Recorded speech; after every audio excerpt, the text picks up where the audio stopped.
So, over 2 years ago now, I made a video ranking the 13 greatest fights in the 1000 Year Blood War arc manga. Now, with the anime's 400th episode just around the corner, I wanted to celebrate such a milestone in style by taking a look at the best fights from the 1000 Year Blood War arc anime so far. Of course, the series isn't over yet, and we've got some of the arc's absolute biggest battles still yet to come.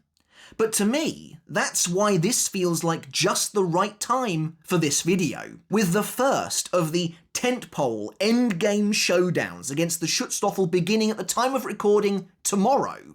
This is the calm before the storm, a chance to analyse the rest of the arc that has already come before some of the biggest hitters come in swinging and likely decimate much of the competition. Let's face it, the 1000 Year Blood War arc anime has been nothing short of legendary, delivering intense and visually stunning battles that I think have mostly surpassed all expectations. Are they all perfect?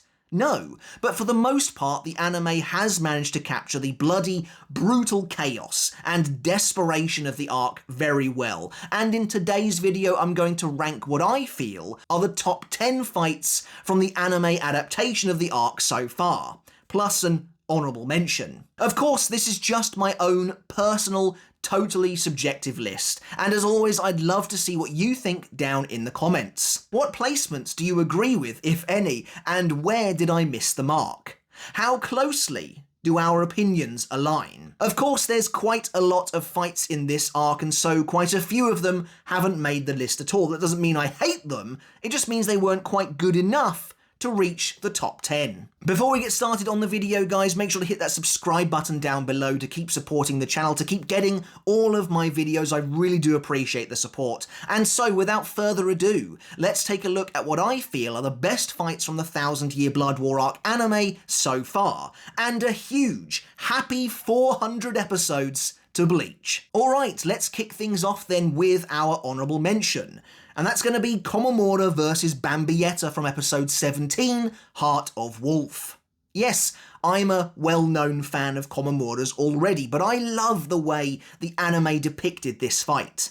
It may not have made the main list, but it has moments of absolute brilliance here. Watching Komamura stake everything that he has, everything he is, putting his life on the line to avenge Yamamoto's death is a powerful hook, giving this particular fight something that a lot of the fights in the second Quincy invasion simply don't have: an emotional investment. And then, once he's defeated Bambietta thanks to his newly acquired humanification technique, witnessing Komamura then succumb to his selfish desires is brought to life in a gut-wrenching way here in the anime. While the fight is extremely one-sided, what with Komamura becoming immortal while in his human form, it is also beautiful, poignant, and very eerie. Komamura's new corpse bankai, the empty shell of Dangai Joy, feels very alien and unnatural, while Bambietta's Volston dish looks stunning, with a glittering crimson Reiatsu that lights up the battlefield every time she unleashes a flurry of devastating explosions. The only downside to getting so many new and expanded fights in the more recent episodes is that you can't help but wish more was done with some of the battles that stay true to the manga that have now come and gone. This is one such fight. It's faithful to a fault, meaning it's not only very short, but characters like Bambietta aren't adequately fleshed out in comparison to the rest of the Bambis, who all later benefited from the anime lavishing more detail upon them in new and expanded scenes. Komamura vs Bambietta is a haunting showdown, and a memorable final stand for the captain of the 7th Division. Kickstarting the list off for real though, coming in 10th place is the titanic battle between Kenpachi and Gremmy, featured in episode 20, I Am the Edge. In terms of sheer spectacle, it doesn't get much bigger or better than this, perhaps the apex of the second Quincy invasion. Featuring an earth-shattering clash between raw fighting instinct and the power of imagination, Kenpachi vs. Gremmy makes the most of the Sternritter's reality-warping abilities, bringing moments like the cube of water, the eruption of lava, the artillery assault, and of course the devastating meteor to life in a way that does them justice. Visually incredible, this fight feels like a sizzle reel of the anime team's talents, putting them on colourful, brazen display for all to see. Kenpachi revealing his Shikai at long last and slicing the meteor in half is a jaw-dropping moment. That said, the sad, unavoidable truth with this fight though is that it simply needed more time to breathe. Really, Kenpachi vs. Gremmy should have been spread across 2 episodes, rather than being crammed into just the one. In the manga, this fight is a huge deal that everyone stops and pays attention to. It signals a major pendulum swing in the war so far, capping off 3 potent Shinigami victories against powerful enemies, while also dictating the direction of the second half of the battle. And yet here in the anime it almost just feels like another fight in a string of fights. As a result, the scope of the battle feels reduced. I once noted that Gremmy is a strange character in that he exists within a vacuum in the manga despite being the recipient of such a big fight, but here in the anime it almost feels more pronounced than ever. There's no doubt that this fight looks fantastic on the screen, and seeing Kenpachi shoulder the burden of his title for the first time, as well as tutor this child on the fly that doesn't know how to enjoy his own power, is also a nice piece of character development too. In 9th place we have one of the earliest, truly expanded fights of the anime. Ichigo vs Yhwach Round 1, from my favourite episode to date, episode 7 Born in the Dark. This fight marks the culmination of the first Quincy invasion, which remains one of the greatest sequences in all of Bleach. In the manga, it pits a bloodied and beaten Ichigo against Yhwach for the first time.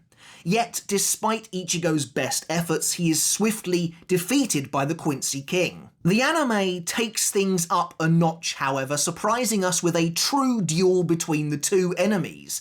Ichigo, his anger ferocious and palpable here in the episode, unleashes everything he currently has in a last-ditch standoff, as the sternritter lies in ruin around him. Watching Ichigo and Yhwach dive together, locking blades and clashing in an explosive bout that takes them through the shattered sternritter and up into the rain is an amazing sight to behold.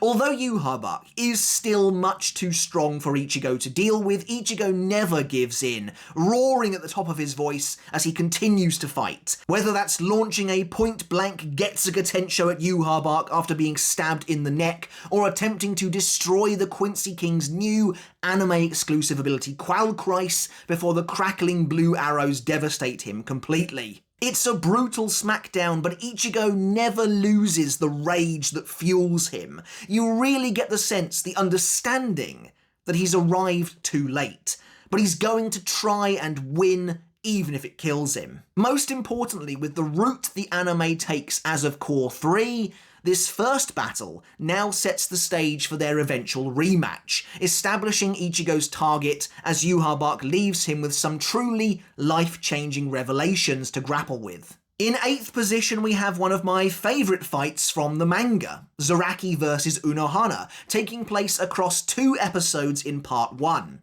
Episode 9, The Drop, and Episode 10, The Battle. Following on from the incredible twist that Unohana was in fact the terrifyingly dangerous first Kenpachi, Kyoraku instructs her to teach Zaraki the art of the sword.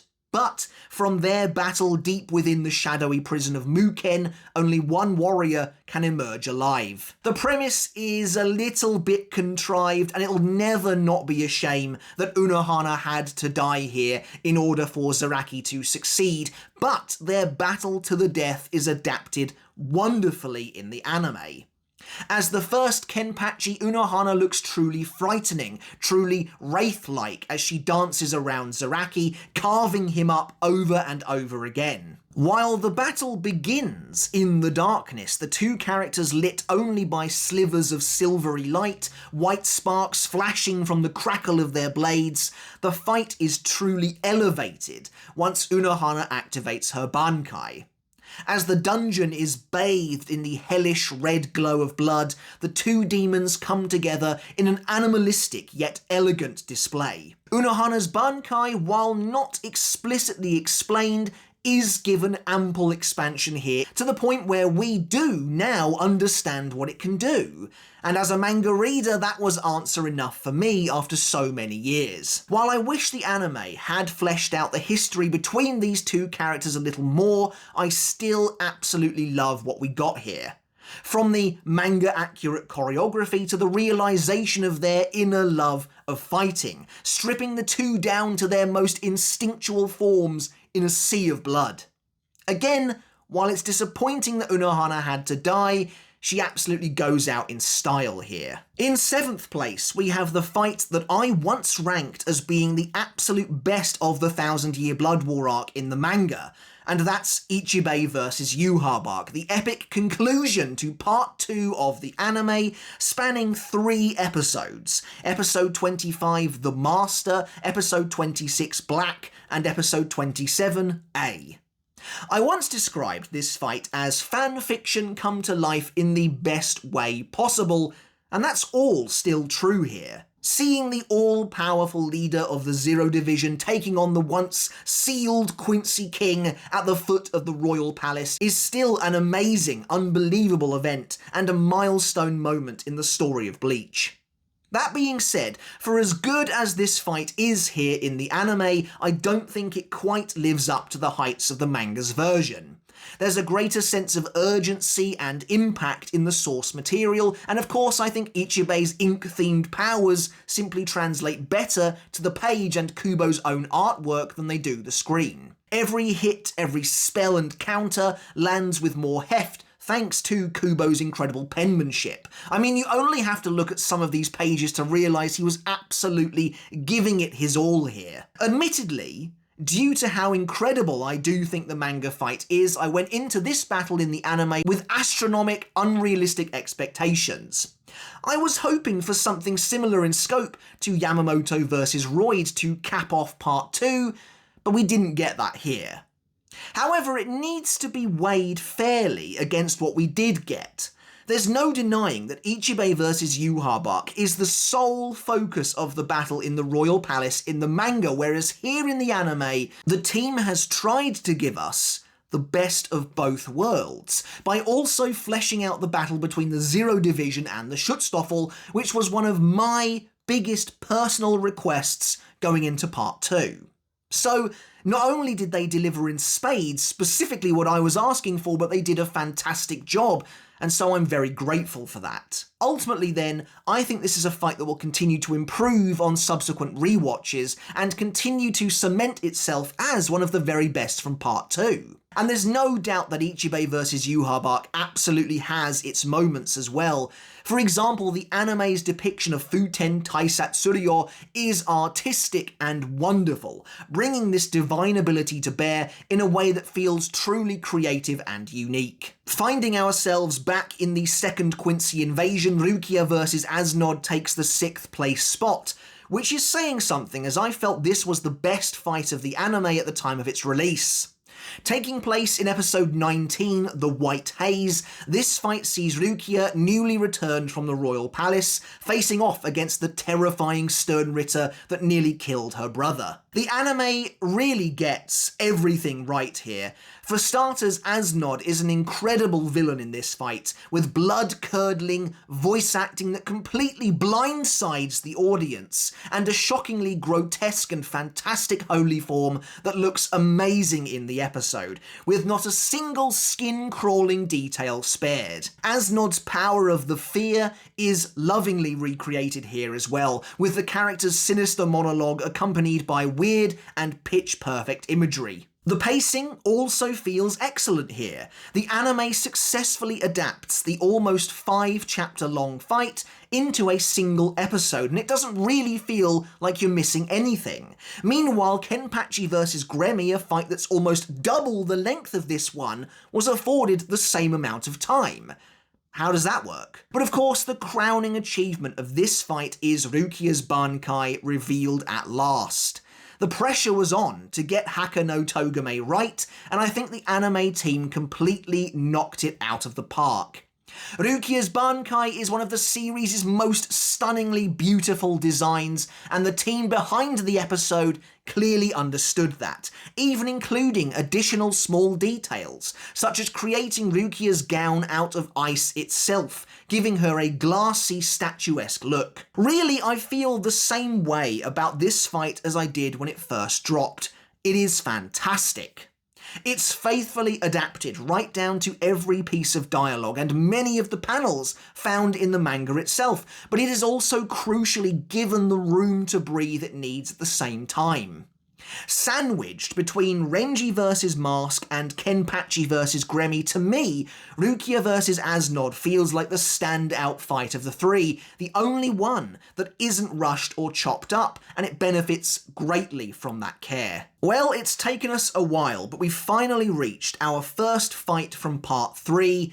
In 5th place, we have Ichigo vs Yhwach Round 2, their epic all-new clash in the Royal Palace. Taking place in episode 28, Kill the King, Ichigo at last gets the chance to really show off what his new powers can do. While his expanded fight against the Bambis is fantastic in part 2, this next battle really took Ichigo to new heights, displaying his true Shikai in all its glory against Yhwach himself. For the first half of the fight at least, Ichigo feels completely in control, and the scope is absolutely massive. Ichigo and Yhwach take their battle across the entire royal palace, crashing into the Zero Division's various personal cities and revisiting areas from Ichigo's training. Although Yhwach puts up a great fight, Ichigo's growth is clear. The Quincy King tries to overwhelm Ichigo with Qualkreis once again, but this time, Ichigo completely shuts it down. Narratively, this couldn't be more different from how Ichigo is portrayed in the manga. Here he is confident in his newfound power, and the anime uses this new fight to plot Ichigo's growth, really from their first duel in episode 7 to here. Of course, my favourite part of the fight is when Ichigo unleashes his golden Getsuga Juji show once more, again marking a stark departure from the manga. Yhwach attempts to shield himself with Zankt Zwinger, but he's completely consumed by Ichigo's blast all the same. Ichigo has rarely felt as godly as he does in this battle, and it is very cathartic and satisfying to see. Of course, Yhwach turns the tides on him in a big way once he activates the Almighty, but even so, this rematch has achieved what it set out to do: prove Ichigo's power once and for all. Okay then, in 4th place, we have the newest fight on this list currently, Renji vs Uryū from episode 33, Gate of the Sun. What's there to say about this fight that I haven't already gushed about this week? Part 3 of the anime continues to absolutely blow us away, and this totally new fight between former allies is a brilliant example of why this adaptation is working so well. Having invaded Varvelt and separated from the rest of the Gotei 13, Renji encounters the traitorous Uryū, and the two engage in a spectacular battle that demonstrates how strong they've both become. Renji was already elevated from his status as consistent loser in the manga thanks to his battle with Master Masculine, but this fight only serves to bolster his reputation even more, despite the devastating loss he suffers. Here we are treated to a full, in-depth showcase of Renji's true bankai, So Zabimaru, really giving it the chance to prove to us what it's capable of in a huge way. Not only is the animation and choreography wonderfully slick, but the depiction of Renji's bankai is genuinely transformative. Renji completely dominates Uryū for the first half of the fight, but even after Uryū activates his Volsten dish, Renji keeps up the pressure in a meaningful way. The fight feels totally natural and gives both characters their chance to shine, depicting their various colourful powers and abilities in a strikingly breathtaking way. From Renji's explosive Zaga Teppo to Uryū's terrifyingly torturous Federzwinger, this is a battle that will go down in history as having changed the way we look at both combatants.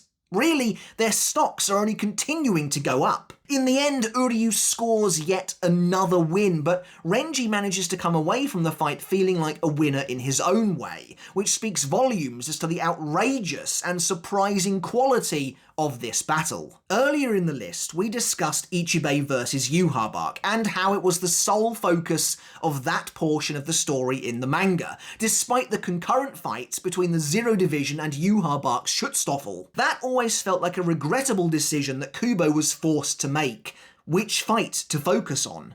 While choosing Ichibei versus Yhwach absolutely made the most sense for the narrative, there is no denying that the off-screen defeats of the Zero Division resulted in them being the collective butt of the community's joke for years to follow. An expanded battle between the two sides that did enough to repair the damage done to these characters and their reputation, maybe featuring a few of their shikai, was one of my biggest requests of the anime. And not only did we get exactly that, but the anime went above and beyond what any of us could have imagined. And so, in third place, we have the Zero Division versus the Schutzstaffel, which takes place across episodes 24, Too Early to Win, Too Late to Know, 25, The Master, 26, Black, and 27A. Hyped up for years as being stronger than the entire Gotei 13 combined, we've always wanted to see what the Zero Division was truly capable of, and now was the time. After Oetsu blitzes Yhwach's Schutzstaffel with his one-hit, one-kill sword, we are treated to multiple shocking moments that simply weren't in the manga. From Tenjiro using his shikai to battle and kill Hashwolf, to Senjumaru taking on Uryū in a duel with her shikai that would foreshadow their ultimate showdown to come. After Yhwach's incredible game-changing Ausvalen resurrects his strongest Quincy in a rainfall of pure power, which remains one of the anime's coolest visual moments, we are treated to another round of entirely new fights, as Hikifune proceeds to entomb the Quincy in a mighty cage. Numerous hints are dropped here, from Leal's true power to the hidden nature of both Pernida and Gerard. It's fantastic stuff. But of course, the battle is capped off by what will likely go down in history as one of the 1000-Year Blood War Arc anime's biggest and most delightful surprises. After 3 members of the Zero Division suddenly kill themselves to release the Blood Oath Seal, we finally understand just how strong these godlike Shinigami really are, as Senjumaru activates her bankai to take on the Schutzstaffel by herself. Clearly, there was a mandate behind the scenes to not only improve this fight, but to vastly improve the standing of the Zero Division in general, and I think they completely succeeded, which in itself is a massive accomplishment. So, what could possibly top that? Well, there are 2 more fights in the anime that I think managed to do so, both for different reasons. Up first, in second place, we have Ichigo versus Uryū, a fated, destined battle that takes place in episode 30, The Betrayer. It's no secret, I and many others had been waiting for Ichigo and Uryū to have a true showdown, really since the beginning of part 2, after the manga failed to deliver so many years ago. And part 2 kept us on tenterhooks and ultimately also didn't deliver the goods. But that's only because they were saving the fight in order to give us something really special when it counted. At long last, facing off in the world's most desperate hour, Ichigo and Uryū battle atop the ruin of the royal palace, the Soul King's death rapidly bringing about the end of the world. I mean, the stakes couldn't be higher and the tension is palpable. Uryū seems to have completely lost his way, the anime pushing his character further than ever before. There's no turning back now. He's killed Senjumaru, and now it looks as though he plans on doing the same to Ichigo. Although Ichigo is essentially being dragged by his heels into this fight, completely unwilling to hurt his former friend, Uryū is unleashing everything he has. It is here that we at last see Uryū's Vollständish, again something completely new for the anime, and he demonstrates its incredible versatile power in battle against Ichigo. While it is clear that Ichigo isn't really trying, and that Uryū probably doesn't stand a chance in reality, that's not what's important here. This is a fantastic example of the emotional investment that was almost entirely missing from Uryū's storyline in the manga. As I've said before, the two of them engaged in combat is like a visual metaphor for the 1000-Year Blood War arc itself, right there on the screen.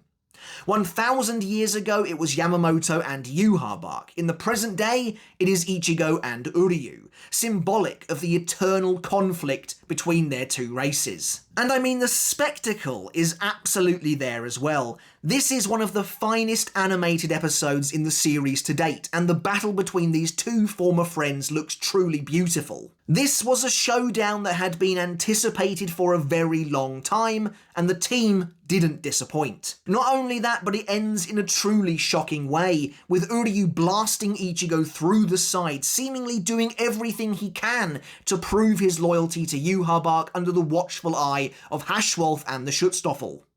It's an incredible new addition, not just to the anime, but to the arc itself. So what could possibly be ranked higher on the list? Well, you knew this was coming. The anime's biggest fight to date also remains its best, for now at least. Yamamoto versus Yhwach, or should I say Roid Lloyd, from episode 6, The Fire, is still unmatched to this day. This isn't just the best fight of the 1000-Year Blood War arc anime, it is one of the best fights from the Bleach anime in general. In 400 episodes, Yamamoto vs Roid stands tall as a monumental achievement, at last allowing the head captain to let loose and revel in his immeasurable power. This fight looks absolutely off the charts insane, with the anime team really flexing their skills as they bring Yamamoto's bankai Zanka no Tachi to life on the screen. There's just never been anything quite like this in Bleach before. The overwhelming feeling of raw energy and power coming from Yamamoto's bankai is unlike anything else. Again, the fight is a little one-sided, but the absolute spectacle on display demands it. The pacing, like with Rukia vs Äs Nödt, feels pretty much spot on here.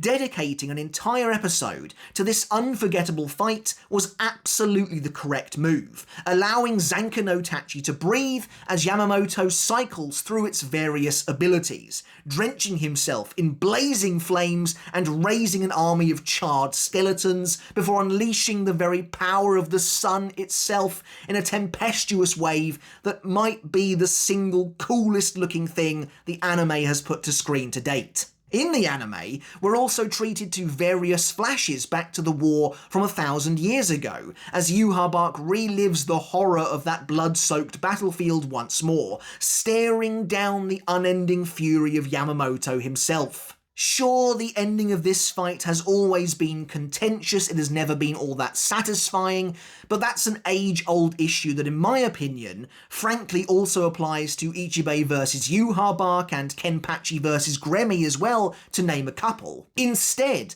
the anime triumphs with a truly magnificent showcase battle that succeeds in selling Yamamoto's ancient, unstoppable power and wrath, while Roid tries to do everything he can muster, to merely damage the original head captain to no avail.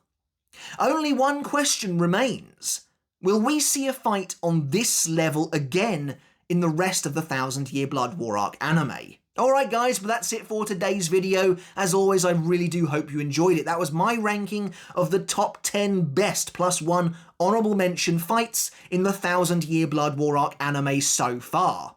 This is a celebration of the anime itself. It's hit 400 episodes, a massive milestone as of episode 34 coming out tomorrow, which is really fantastic. And as I said at the start of this video, this feels like the best time to do this ranking, as we're about to hit wave after wave of incredible Schutzstaffel fights that are likely to dominate this list moving forward. So for now, it's a chance to get some of those older other fights on the list as well. Though of course I am very looking forward to seeing how these Schutzstaffel fights play out.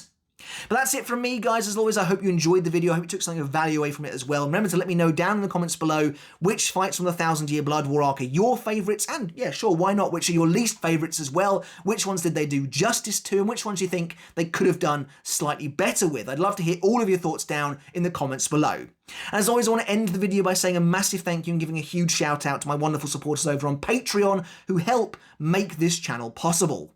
If you want to take your support for me and the channel another step further, then thank you very much. By supporting me at the $1 tier a month, you can get your name in the credits of every single video just like this, and at $2 tier or higher, you can enjoy every video I release absolutely free of baked-in YouTube ads. Alright guys, thank you again so very much for watching. Until next time, I'll catch you later, and I'll see you then.